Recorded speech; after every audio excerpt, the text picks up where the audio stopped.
Hello, my name is Gawain Hewitt and I'm an artist and composer and I've been running music workshops for about 18 years. If I think about what music making means to me, it's the act of being creative with other people, listening and being listened to, connecting with them, I guess maybe connecting with myself sometimes, and working together to create something new. Frankly, I could do that all day long, and sometimes I'm lucky enough that is what I do. For this to work, however, everyone involved in the music making needs to feel they have a right to make music and that they have the tools and the skills to contribute. And this is not something we can always take for granted in any context, not even with very experienced musicians. So in this video, I want to specifically talk about my experiences of working with the City of London Sinfonia, or CLS, they're an orchestra, and the way we've run creative music sessions with young people at the Bethlehem and Maudsley hospital schools. Generalising is blunt, I guess risky, perhaps even unwise, but it is fair to say that the young people we work with in this setting find it very difficult to engage, frankly, at all with anything, but definitely with music making, often to the extent that they enter the session explicitly intending to not partake at all. So I'm going to look at and share some of the techniques that I use to enable all of us to make music together without necessarily realising that's what's happening. And I should point out that doesn't mean I'm being devious. It's just ways of facilitating music making in such a way that by the time that bit in all of our brains thing that goes, no, I've got nothing to give, or I'm not a musician, or they're better than me, or whatever kicks in, it's too late. We're already there. We're making music together. We're listening to each other. We're contributing. Ideas from across the room are being used. And when I say all of us, I mean the young people, obviously, but I also mean myself, I mean the CLS player or players, and any other adults, so the teacher, teaching assistants, staff from CLS, and clinical staff, all that might be in the room. It's very important if we're working in any setting, but particularly with vulnerable people, that we feel supported. And so I'm going to think a little bit now about support from organisations. Working with CLS, I'm working with a creative team from a world-class orchestra, and they really believe that this work we're doing matters, and this is so helpful. They demonstrate it. The leader of the orchestra attends sessions, the chair of the board attends sessions, the CEO attends sessions. So they also give space at their concerts for the music we compose in these sessions. And they ask us, and by us, I mean me and the group I'm working with that day on a workshop, they ask us to work to the same artistic brief that the orchestra is working to at that time. So this culture permeates throughout the whole orchestra, down to the players that come into the sessions with me, and they bring their artistry really unfiltered and with serious intent to the workshop. And this is incredible. I feel like I matter on that day, and we have been given a creative brief that will be celebrated alongside the rest of the orchestra's creative life. So yeah, having that kind of support from organisation, I think really helps to give gravitas and status to the work, and certainly has been key to these workshops being so successful. The other organisation that we're working with in these sessions is the Bethlehem and Maudsley Hospital School, and I mean, they're again an organisation that really believe that this matters. They give the space, resources, and the support we need to succeed in a very specialised environment. And I know they have my welfare and the welfare of the students and the welfare of the staff and the welfare of anyone else in the room in hand, that they care, that they notice, that it matters, and that they really demonstrate that, and that makes me feel free to be brave creatively, I guess, and that I know where my boundaries are, but also perhaps where the boundaries are clinically, boundaries are in terms of behaviour and other difficult things that can sometimes happen in these kind of settings. So the learning context is critical. In non-mainstream settings, if you do not feel safe and supported, frankly, you cannot do this work. How about our intention as the artist leading the workshop? And how do we plan? Working in this way is by definition unpredictable. So I find it helpful to plan a range of resources that I can call on over a project's life. So maybe not just on a specific workshop, in addition to a specific lesson plan. So I'll have a plan for the day, but the resources will be much more than I'd use in a day, and perhaps other resources for many workshops. This gives me flexibility, frankly, in the session, while also making sure I can keep a high standard throughout the work. So I've got the resources I need, and also that I've prepared for different learning styles and situations. So let's have a look at some examples. So I often bring my planning in this pink folder. Why a pink folder? Well, it's what I've got. So if we open this here, you can see the first thing I've got is a lovely picture of Vivaldi, because this is the last set of workshops I was doing. So just some sort of visual aids and some facts, Frankly, I can't hold it all in my head, and I will own that in a workshop. I'm owning it now on this video. Nothing wrong with having some notes just there, and even if you do know it, it's good stuff just to have there. I've also got some poems, because the Four Seasons has these poems in it. And I flick through, there's a whole range. What I like about this is there's a whole range of pages, and I can have all these different resources in there. I've pulled just a few out that I particularly like to use. So we've got, here's some repertoire. This is from the orchestral life. So this is Vivaldi for this particular one. I've also got some excerpts from that repertoire that's all been transposed to the key of C, because we all know that the workshop instruments we generally work with, unfortunately, that's where they sit harmonically, with some exceptions, but generally that's where it is. And that's just helpful to have that all transposed, because that frees up the orchestral players to be very free. And what we've been doing is using these little excerpts alongside free improvisation and creative work, just to sort of keep bringing it back to the rep.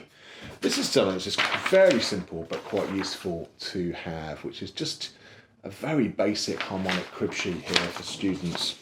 Perhaps I've got someone who can play the guitar a little bit or play the piano a little bit, and just really shows which chords and notes they are allowed to use. I've got some acetates here to put on top. You probably can't see that very well. Put them on top of graphic scores, just as a way of interpreting any kind of graphical stuff in a musical way. So it gives us some rhythms. It gives us maybe some stave lines for pitch. This one here is quite nice because you can take that as pitch or dynamics. So yeah, and some stuff. I've got this off the internet. This is using Lego to represent different lengths of notes. Something which I've really enjoyed doing. And a similar thing, but using little grids,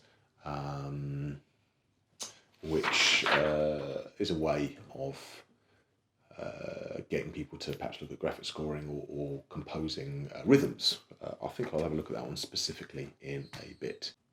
It's worth touching on intention here as well. I find that bringing my full artistic self to a project is critical. If I'm not giving the work value by turning up with my best artistic self, then how can I expect others to take it seriously?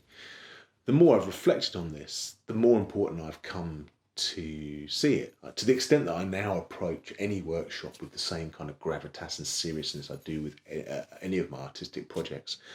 I find that this seriousness and artistic commitment really translates in the session and lends gravitas to the work. And to some extent, it can bypass low confidence in participants, as I'm saying, this is important and I give value to it. I suppose I'm holding that space for them artistically. I want to think a little bit now about how I set up the room. When the workshop is in flow, I hope to have created a democratic and relaxed session which feels calm, comfortable and ready for music making, while remaining fully in control myself and on top of things. And the key to this for me is in preparing the space. I'll spend quite a lot of time deciding where instruments and resources are available and setting them out, as well as thinking about what the furniture is doing and how people are flowing in the space, where they're sitting, how they're interacting with each other, who's sitting next to each other.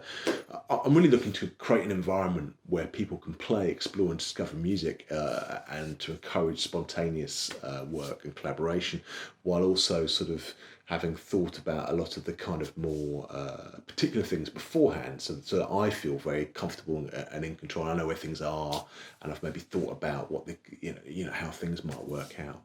In terms of instruments I use tuned and untuned percussion. I use technology, things like iPads.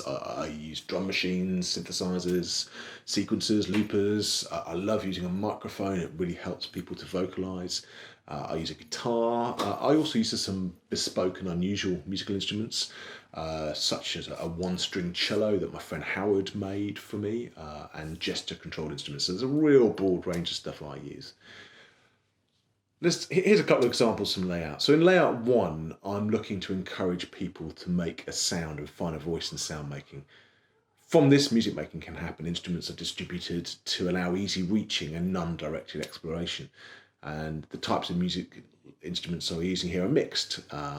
And if I'm using a guitar and it's there for other people to use, I may well have that in an open tuning. So it's really, I sometimes think it's a little bit like setting up a science museum kind of style exploration zone. So it's sort of setting up somewhere that people can explore, create, and maybe it doesn't feel like music making in that first instance. This is layout 2. In this layout, I'm being much more specific about what I want to achieve. And this might come perhaps later in the project. I've given limited choice because I want to run a very specific exercise around polyrhythms in this case. So I'm just giving very limited choice of instruments because we're going to focus on a particular task. So I find that this act of setting up with a view to what I'm going to do is absolutely critical. Okay, so let's have a look at some of the repertoire I'd use. One thing I often do is I use a variation of the ideas that Terry Riley came up with in his famous piece in C. So really I'm looking at the idea that someone starts with a repeated phrase, someone adds a repeated phrase, someone else adds a repeated phrase. So it's not scored in the way that in C is scored, but it's rather a structure to encourage creative improvised work. So I would start by asking someone to start with a repeated musical phrase, and then would go probably around the circle, adding a different piece, a different texture or musical moment to it as it goes round. So now a workshop consisting just of me, I'm going to attempt to demonstrate. I will often start the first time, often with something dead simple. This is a tulip block. So let's see how we go on.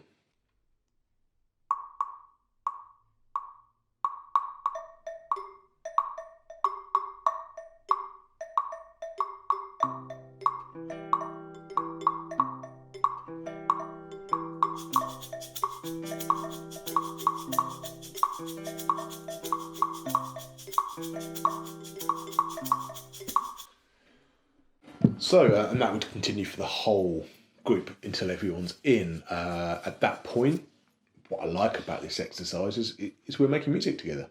It's happened. We've done it. And it also gives us a lot to talk about. So we can then think about, well, what are we doing? What's good about it? What do we like about it? But also, where are the limitations? And that kind of classic workshop leader thing of sort of really kind of trying to ask leading questions. So we might be looking for responses around the fact, well, it's a bit repetitive, or we can have dynamics, or sometimes people really surprise you, like, let's do free improvising. And you're like, okay, brave, love it. I love a bit of free improvising. So there's all sorts of things that might come out of that. Often what will come out of that is just we'll add some structure, we might change the rules slightly so that when everyone's in, then you can change what you're doing, that kind of thing. Let's have a look at another one. This is a John Stevens piece. I love John Stevens and Search and Reflect. In fact, It's really kind of very much at the core of how I've trained and how I got into this. This is a piece called Sustain. The As I remember it, the instructions are that we start in silence, facing each other. I often ask that we close our eyes, and then once everyone's silent, then someone begins to make a sound that's as long as their breath. Now, this is a hard thing to do. It's really bold. So I often modify it slightly and count people in. And actually, it's rare I'll do it on breath in a place as vulnerable as this. So often we'll use maybe iPads or other sustaining instruments. That said, it does happen in Bethlehem and Maudsley, and I have learnt never to underestimate the group. So I'm now going to try a sustain on my own.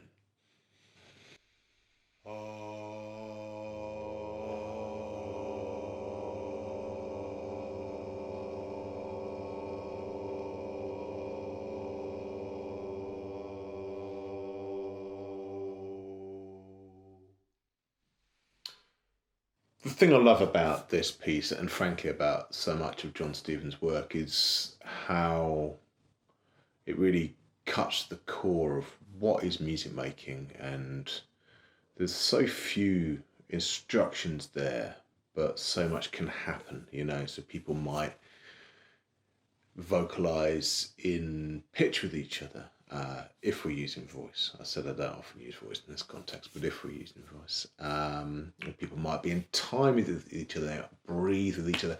None of this is explicitly said. You don't have to do these things, and I think that then opens up some very interesting questions about why are you doing that?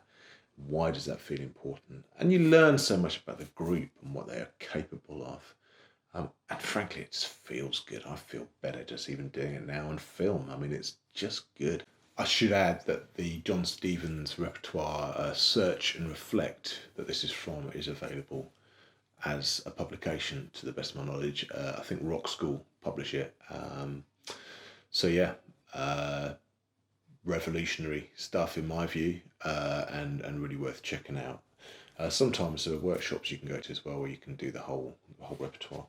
The last thing I'm just going to show you is these grids that I looked at earlier on. So these are great. So I've just got a pencil here, so I'm just going to colour it in, and I'm going to do it very quickly because there's nothing more boring than watching a film of someone's head while they colour something in. So I've done that really super quickly, but actually I think one of the things that's very interesting about this exercise is you can learn a lot again about the group, how they respond to the task, both in terms of like, can they cope, but also in terms of, do they colour it in really neatly and really particularly? Have they got like some fixed pattern, or are they just going with the flow? All sorts of stuff comes out. And then once you've got your pattern, then you can look at clapping it. So I'm going to now try and click, maybe, because I've got to hold this with my other hand. Let's see what we've got. We've got...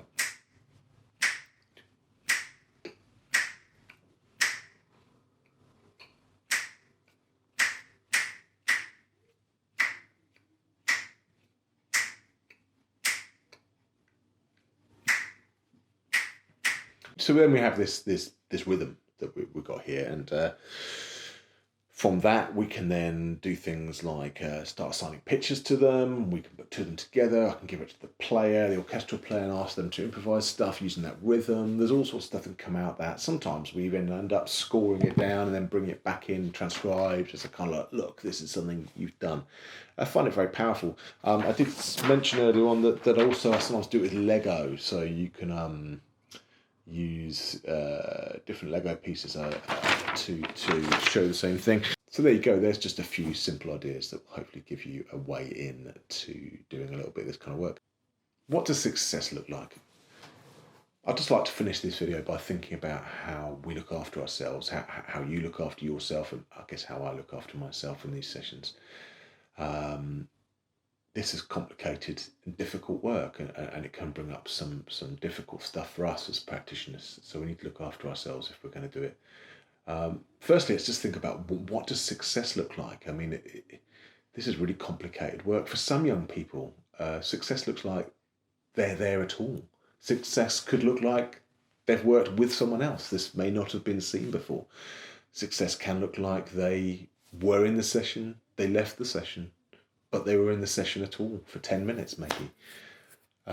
Obviously, success can also look like they wrote a song. It can look like that they participated at a very high level musically. But I guess what I'm trying to highlight is that success is a very broad concept in these contexts, and it's really critical that you have someone to talk to who knows the young people well to really kind of anchor yourself as to, you know, how did it go.